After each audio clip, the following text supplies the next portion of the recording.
નમસ્તે મિત્રો, આજે આપણે જોઈશું કે શ્રેણીકના ગુણાકારની મદદથી બે એકમોની સંખ્યા કઈ રીતે શોધી શકાય છે. તો આજે આપણે દાખલા નંબર 55 જોઈશું કે જેમાં શ્રેણીકના ગુણાકારની મદદથી આપણે x અને yની કિંમત શોધવાની છે. અહીં આપણને 4 પ્રોડક્ટ આપી છે A, B, C અને D અને દુકાન આપી છે 2 આપણને, દુકાન 1 અને દુકાન 2. હવે દુકાન એની અંદર પ્રોડક્ટ એનું સેલ્સ છે 800, બીનું સેલ્સ છે 600, સીનું સેલ્સ છે 400 અને ડીનું સેલ્સ છે 100. એવી જ રીતે બીજી દુકાનમાં પ્રોડક્ટ એનું સેલ્સ છે 600, બીનું સેલ્સ છે 500, સીનું સેલ્સ છે 400 અને ડીનું સેલ્સ છે 200. સાથે સાથે આપણને વેચાણ કિંમત પણ આપેલી છે. તો અહીં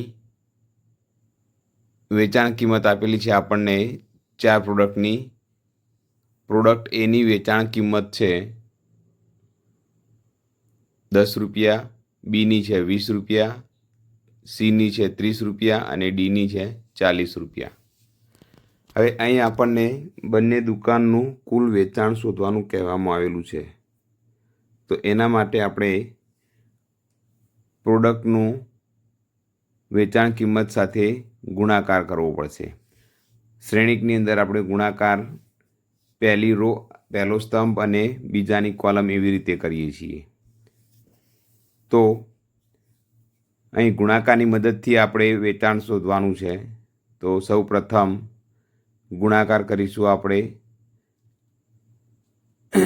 એના માટે શ્રેણીકમાં રૂપાંતર કરીશું આપણે. એટલે કે પ્રથમ જે ડેટા આપ્યો છે 4 પ્રોડક્ટનો એને શ્રેણીક એ કરીશું અને બીજો શ્રેણીક છે જે વેચાણ કિંમત છે 10, 20, 30 અને 40.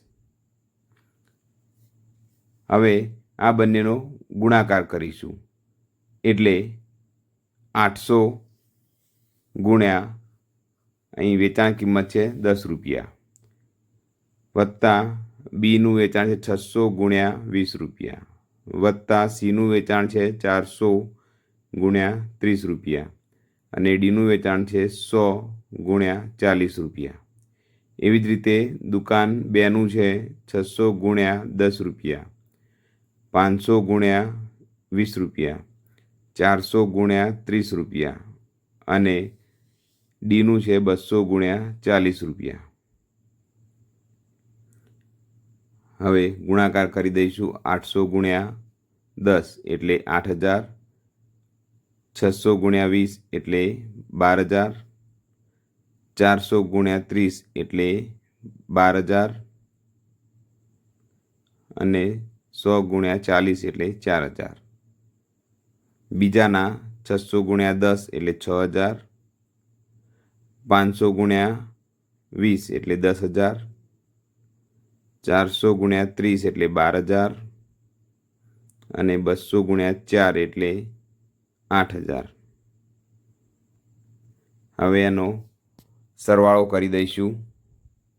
800 વત્તા 12000 વત્તા 12000 વત્તા 4 એટલે 36000 અને બીજી દુકાનનો સરવાળો કરીએ એટલે 6000 વત્તા 10000 વત્તા 12000 વત્તા 8000 એટલે એ પણ 36000.